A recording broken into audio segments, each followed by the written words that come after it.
अस्सलाम वालेकुम dear students, उम्मीद करता हूँ कि आप सब खैर वाफियत से होंगे। तो आज के लेक्चर में हम डिस्कस करेंगे एस्केप सीक्वेंसेस इन सी प्लस प्लस।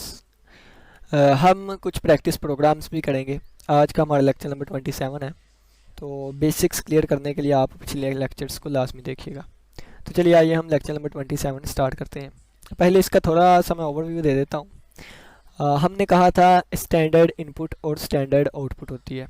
स्टैंडर्ड आउटपुट की बात करें तो जो भी चीज़ हमें स्क्रीन पे नज़र आती है, यूज़र स्क्रीन, यूज़र विंडो या जो भी, वो हमारे पास वहाँ पे आउटपुट दिखाने के लिए सी आउट को यूज़ किया जाता था। किसको? सी आउट के।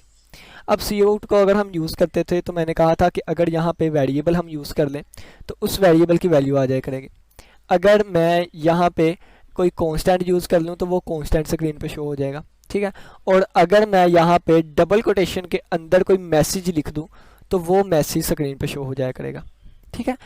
तो एस्केप सीक्वेंस जो है ये मैसेजेस में काम आते हैं। एस्केप सीक्वेंस मैसेजेस में काम आते हैं, यानी कि अगर मैं यहाँ पे सी आउट लिख दूँ और यहाँ पे डबल कोटेशन के अंदर जो भी चीज़ लिखूँ वो स्क्रीन पे शो होगी, यानी कि ये मैसेज होगा।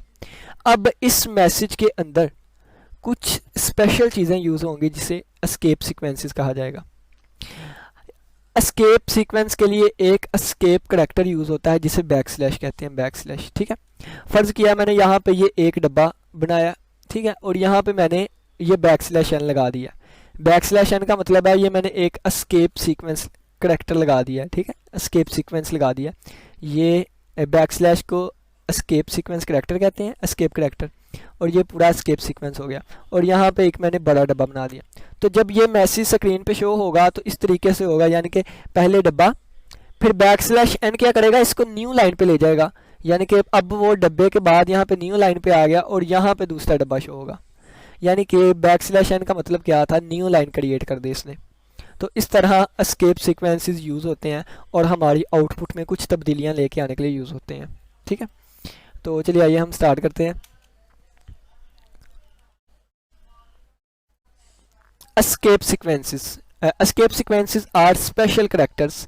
ये स्पेशल करैक्टर्स होते हैं यूज्ड इन कंट्रोल स्ट्रिंग, जो कि कंट्रोल स्ट्रिंग में यूज़ होते हैं। कंट्रोल स्ट्रिंग किसे कहते हैं? डबल कोटेशन के अंदर हम जो भी यूज़ करते हैं ना इसको। To modify the format of output, output जो भी हमारी आती है उसका फॉर्मेट चेंज करने के लिए, ठीक है। These characters are not displayed in the output। ये जो स्पेशल करैक्टर्स होते हैं, जैसे हम पढ़ेंगे बैक स्लैश एन होगा, बैक स्लैश बी होगा, बैक स्लैश टी होगा, बैक स्लैश आर होगा, ये खुद ब खुद आउटपुट में ज़ाहिर नहीं होते। ये सिर्फ अपना काम दिखाते हैं और छू मंतर खुद गायब हो जाते हैं, यानी कि स्क्रीन पे ये चीज़ें शो नहीं होंगी, सिर्फ और सिर्फ इनका काम नज़र आएगा, ठीक है। जिस तरह मैंने बैक स्लैश एन का बताया कि न्यू लाइन पे ले आया, लेकिन बैक स्लैश एन आउटपुट में नज़र नहीं आएगा। These character are used in combination with backslash, यानी कि देखें जो एन बी टी आर ये चीज़ें मैं यूज़ करूँगा, ये कम्बिनेशन में लिखा गया बैक स्लैश की, ठीक है। ये फॉरवर्ड स्लैश लिख दी गई है, यहाँ पे बैक स्लैश आनी थी, ठीक है। तो ये बैक स्लैश के कम्बिनेशन में लिखा जाता है और इस बैक स्लैश को हम कहते हैं एस्केप करैक्टर। कौन सा? Escape character. Different escape sequence used in C language are as follows. C plus plus language में यूज़ होने वाले एस्केप सीक्वेंसेस करैक्टर ये आपके सामने हैं। बैक स्लैश ए अलार्म के लिए यूज़ होगा, ये एक आवाज़ थोड़ी सी निकाला करेगा बीप की, ठीक है।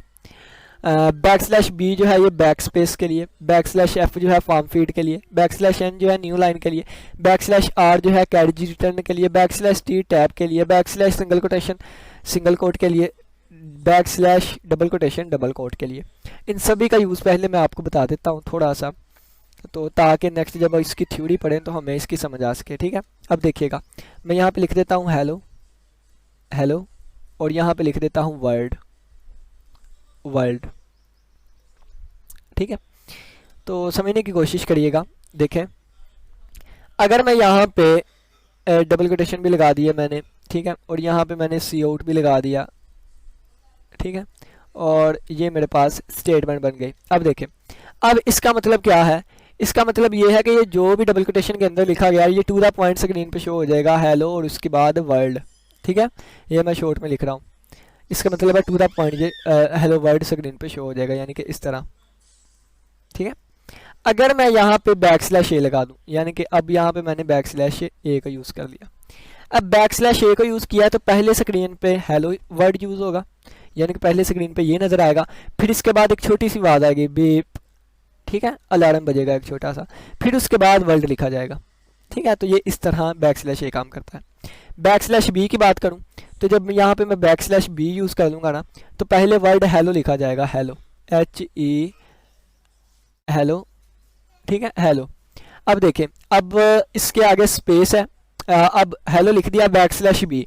अब बैक स्लैश बी ने करना, अब मेरा जब आगे मैंने वर्ल्ड लिखना है ना, तो वर्ल्ड W यहाँ पे लिखा जाना था, ठीक है, W यहाँ पे लिखा जाना था, लेकिन बैक स्लैश बी ने क्या किया, यहाँ पे लिखने की बजाय एक पीछे ले गया, फिर वो O को मिटा देगा, O की जगह पे W लिखेगा और RLD, तो हमारे पास स्क्रीन पे शो होगा हेल वर्ड, ठीक है, हेल वर्ड। छोटी सी एग्जांपल देता हूँ, जैसे हम व्हाट्सएप पे टाइपिंग करते हैं तो फ़र्ज़ किया ये एक, यहाँ पे हमने लिख दिया A, यहाँ पे हमने लिख दिया B और यहाँ पे लिख दिया C। अब नेक्स्ट लिखना है तो यहाँ पे लिखा जाएगा ना, लेकिन अगर बैक स्लैश B यूज़ किया तो वो दोबारा यहाँ पे लिख देगा, इसको रेज कर देगा D, यहाँ पे D लिख दिया यहाँ पे, ठीक है। तो बैक स्लैश B क्या करता है, एक पॉइंट पीछे ले जाता है और उसकी जगह पे लिखना स्टार्ट कर देता है।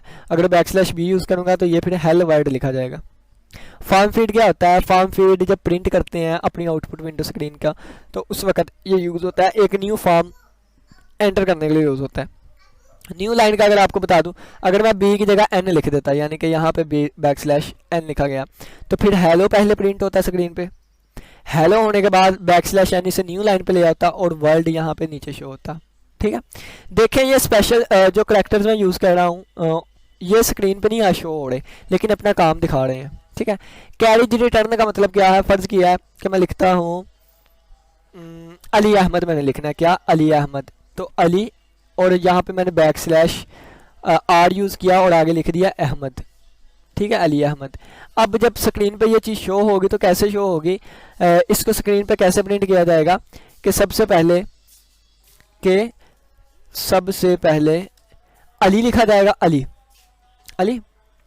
अब बैक स्लैश बी ने क्या करना था, एक करैक्टर पीछे ले जाता था, यानी कि आई पे ले जाता था, फिर यहाँ से AHMED, लेकिन बैक स्लैश R क्या करेगा, यहाँ से स्टार्टिंग पे आ जाएगा, कहाँ पे, स्टार्टिंग पे, फिर इसकी जगह A लिख दिया जाएगा, फिर इसकी जगह H और इसकी जगह M और आगे AD लिख दिया जाएगा, ठीक हो गया। तो बैक स्लैश R क्या करता है, हमारे कर्सर को स्टार्टिंग पे ले जाता है। एक और छोटी सी एग्जाम्पल ये है कि मैं लिखता हूँ FM और बैक स्लैश R और A लिख दिया मैंने, तो सबसे पहले स्क्रीन पे FM लिखा जाएगा, फिर बैक स्लैश R क्या करेगा, सबसे स्टार्टिंग पे ले आएगा, यानी कि दोबारा यहाँ पे लिखा यहाँ पे जाना था, लेकिन बैक स्लैश R इसे स्टार्टिंग पे ले आया और F की जगह A लिख दिया गया, ठीक है। तो M लिख दिया गया, हमारा रिजल्ट स्क्रीन पे हमें M शो होगा, ठीक हो गया। अब एक और बस इतनी इसकी, ठीक है, एग्जांपल्स, जैसे हेलो वर्ल्ड लिखें तो हेलो के अगर आगे बैक स्लैश R लगाया है तो हेलो लिखने के बाद ये दोबारा स्टार्टिंग पे आ जाएगा हमारा कर्सर और वर्ल्ड इसके ऊपर ही लिखा जाएगा, इनको मिटा दिया जाएगा, ठीक है। तो T क्या होता है, टैब होता है, ये 4 या 8 स्पेसिस पे मुश्तमिल होता है। तो अगर हेलो वर्ल्ड के अंदर मैंने टैब यूज़ किया तो स्क्रीन पे इस तरह यूज़ होगा, यानी कि यहाँ से 8 या 4 स्पेसिस छोड़ दी जाएंगी, तो फिर यहाँ पे वर्ल्ड लिखा जाएगा, ठीक है। ये यहाँ पे खाली स्पेस है, ठीक है। जैसे एक सिंगल स्पेस होती है ना, यहाँ पे 8 या 4 स्पेस छोड़। सिंगल कोटेशन क्या होता है, तो देखें कि अगर मैं हेलो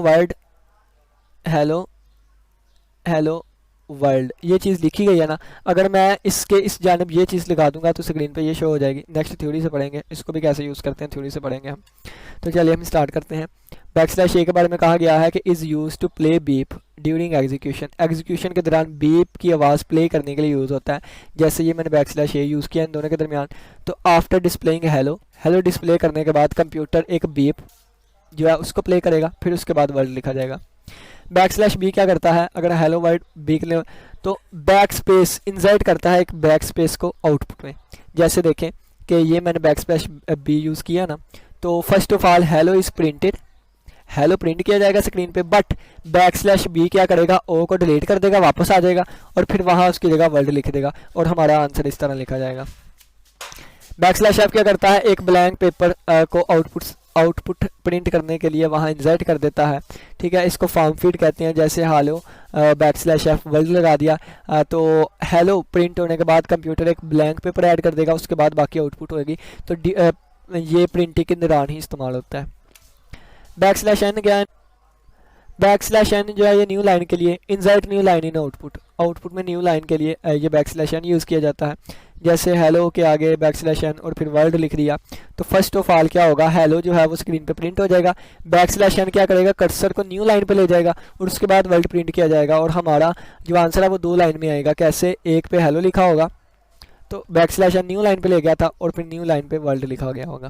ठीक हो गया। बैक स्लैश आर क्या करता है, move the cursor at the beginning of current line, यानी कि जो भी हमने लिखा है, यानी देखें हेलो वर्ड लिखा था ना, तो हेलो स्क्रीन पे लिखा जाएगा, फिर बैक स्लैश आर दोबारा इस करंट लाइन के स्टार्टिंग में ले आएगा और फिर यहाँ से दोबारा वर्ड लिखा शुरू किया जाएगा। तो hello is printed, hello print किया गया, लेकिन बैक स्लैश आर इसे करंट लाइन के बिगिनिंग में ले गया। आफ्टर दिस, इसके बाद वर्ल्ड प्रिंट किया गया जो कि हेलो के ऊपर ही लिख दिया गया, ओवरराइट कर दिया गया और फिर हमारे पास स्क्रीन पे सिर्फ वर्ल्ड लिखा आएगा। ये डबल कोटेशन नहीं लिखे आएंगे, ये डबल कोटेशन इसलिए लगाए जा रहे हैं ताकि आप लोगों को पता चल सके ये वाली चीज़ प्रिंट होगी। ठीक है, डबल कोटेशन नहीं शो होंगे स्क्रीन पे, सिर्फ डबल कोटेशन के अंदर लिखी हुई चीज़ शो होगी। बैक स्लैश टी क्या होता है, एक टैब यानी कि टैब 8 या 4 स्पेसिस का होता है। तो ये देखें हमारी आउटपुट स्क्रीन में इतनी खाली जगह आ जाए करेगी। ठीक है, फर्स्ट ऑफ ऑल क्या होगा, हेलो प्रिंट होगा, उसके बाद बैक स्लैश टी एक टैब इंसर्ट करेगा और उसके बाद स्क्रीन पे वर्ल्ड प्रिंट हो जाएगा। अब ये सिंगल कोटेशन को देखें तो यहाँ पे मैंने सी आउट लगा के डबल कोटेशन के अंदर बैक स्लैश सिंगल कोट फिर हेलो वर्ड लिखा और फिर बैक स्लैश सिंगल कोट लगाया, तो ये बिल्कुल उसी तरह शो होगा, देखें। ठीक है, और डबल कोटेशन के लिए देखें तो ये मैंने मैसेज के लिए लगाए और ये वाले मैंने जो स्क्रीन पे शो करवाने हैं उसके लिए लगाए। ठीक है, तो ये वाली चीज़ स्क्रीन पे शो होगी। ठीक है, ये बाहर वाले क्या करते हैं, बाहर वाले तो अपना काम दिखाते हैं कि ये चीज़ प्रिंट करनी है, तो अगर ये वाले लगाएंगे तो इस तरह शो होगा, जिस तरह ये देखें ये वाली चीज़ इतनी शो होएगी, ये वाली और ये यहाँ पे ये।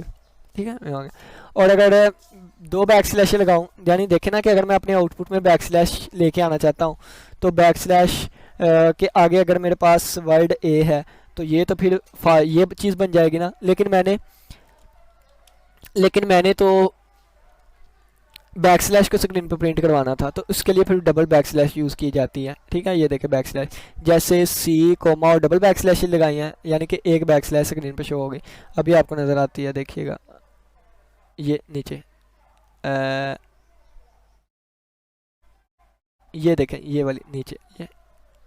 ठीक हो गया, उम्मीद करता हूँ इन सभी की समझ आई होगी। नाउ एक प्रोग्राम लिख लेते हैं, write a program to display the following output using single cout, यानी कि ये रिजल्ट हमने डिस्प्ले करवाना है। तो देखें आप सी आउट और डबल कोटेशन के अंदर ये वाली चीज़ मैंने लिख दी, न्यू लाइन पे जाना है तो बैक स्लैश एन लगा दूंगा, फिर ये 2 आ रहे हैं तो मैंने 2 लिख देने हैं, 2 वाले लगा दिया, फिर न्यू लाइन पे जाना है बैक स्लैश एन लगा दिया, फिर 3 दफ़ा लगा दिया मैंने बैक स्लैश एन, फिर 4 दफ़ा।